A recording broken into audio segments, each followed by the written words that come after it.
പെരുവണ്ണാമൂഴിയിൽ CRPF-ന് ഇത് ആദ്യ സ്വാതന്ത്ര്യ ദിനാഘോഷം. 200ഓളം സേനാ അംഗങ്ങൾ ആഘോഷ പരിപാടിയിൽ പങ്കുചേർന്നു. CRPF-ന് നാട്ടുകാരാണ് വേദിയൊരുക്കി ആതിഥ്യമരുളിയത്.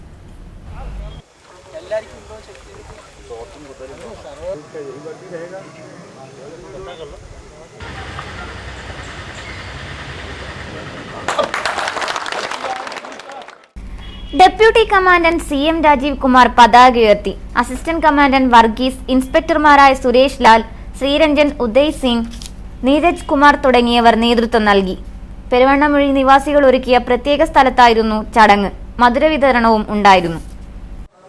മഹത്തായ വ്യക്തികളുടെ ത്യാഗത്തിന്റെയും സഹന സമരത്തിന്റെയും ഫലമായിട്ടാണ് നമുക്ക് 1947 ഓഗസ്റ്റ് 15-ാം തീയതി വിദേശ ശക്തികളുടെ കൈകളിൽ നിന്നും സ്വാതന്ത്ര്യം കിട്ടിയത്.